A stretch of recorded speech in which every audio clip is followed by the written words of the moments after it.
everybody, let's welcome Mr. Rich Karski.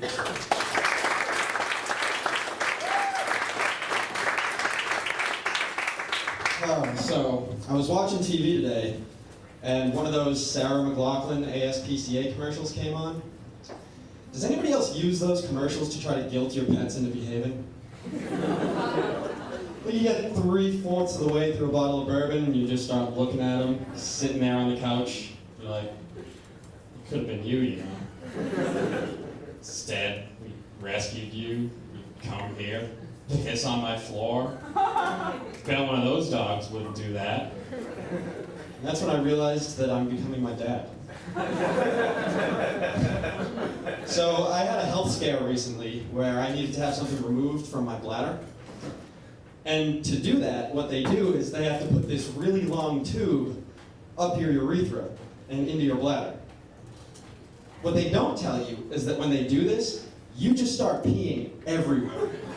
There's like no control over it. And so the doctor's sitting there and he's got this tube in me and he just looks at me like, wow, you know, you're doing a really great job.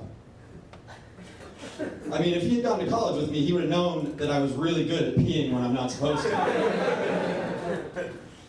But what I didn't know is that I was also really good at having tubes stuck in my urethra. And that's not a talent that I want to go to waste. So now I keep a pin in there. And I've become very popular at my bank. So I'm 25 years old, and I realized the other day that I'm not good at anything, but there's hope. Because I was watching TV and I saw this guy who got struck by lightning, and he immediately became awesome at the piano. And I was thinking, wow, okay, I just have to get struck by lightning and I'll be really good at something. But then I was worried, like, what if it backfired? Like, what if you got struck by lightning and you all of a sudden became really good at sucking dicks? Because nobody would believe that it was the lightning. They'd just think, oh yeah, you know, you've been sucking a lot of dicks. Sometimes I think it would be really cool to be a gay guy, especially during gay pride parades, because it seems like they just have carte blanche to be as ridiculous and perverted as they want. Like, I just stand there in a pair of cut-off shorts, my dick hanging out, spinning around like a helicopter, and a sign that says Free Tibet. Because if you're going to draw that much attention to yourself, you better have a message. No, but I do like women, and one of my favorite things is when a woman is dirty. And I don't mean sexually, I mean visibly. Like, if you look like you just got done plowing a field or sweeping a chimney, I'm into it. And it seems like a pretty harmless fetish until you're sitting alone at home watching CNN and there's this footage of earthquake victims or refugee camps, and you just look down and all of a sudden, oh no. No, this is wrong. As soon as I'm done, I'm gonna have to donate to the Red Cross.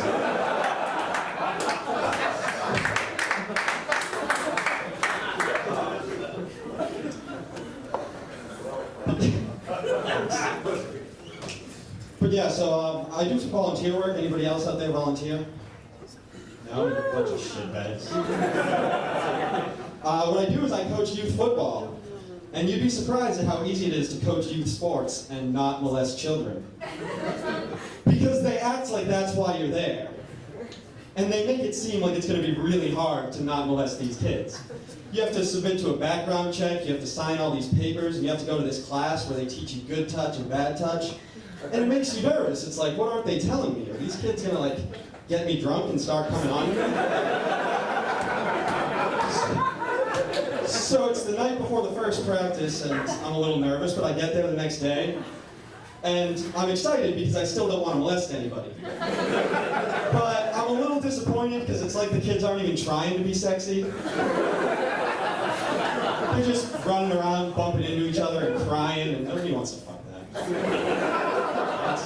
That's just sad. I used to have long hair. And when I kept my hair long, people would tell me that I kind of looked like a lesbian. Then I got a haircut, and now I just look like an angrier lesbian. But when people tell you that you look effeminate, you know, you're your confidence kind of takes a hit. So you got to do some things that make you feel a little more manly. And one of my favorite things to do to feel like a man is I'll go to Home Depot and I'll pick out a really nice axe. And I'll just walk around with it, making eye contact with people for an hour. Because it's not illegal. They can't throw you out. But they will warn the customers that there's an angry lesbian menacing people with an axe.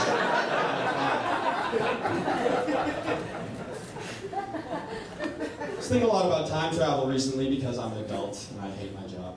But, you know, the first thing that people say they're going to do with a time machine is go back and kill Hitler. And I think that's bullshit, because nobody's going to go back and kill Hitler.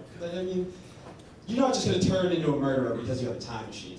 What I don't understand is why nobody wants to go back and teach Hitler how to love. Because for all his faults, and he had a few, Hitler was a guy who could get shit done. You know, what if you just went back in time and you're like, yeah, man, those Jews, they sure are annoying, but you know what's even worse than Jews? Pollution. Think about it. You know, just something to consider. I think the most awkward thing would be if you went back in time and you found out that the Holocaust never actually happened. Because when you got back to the future, you'd have to pretend that it did just so you wouldn't seem like an asshole. Because there's no such thing as a well-liked, reasonable Holocaust denier. And I know myself, and I know that I don't have the social skills to be the first. All right, guys, that's my time. Thank you very much. Back to Rick. Metro, right through.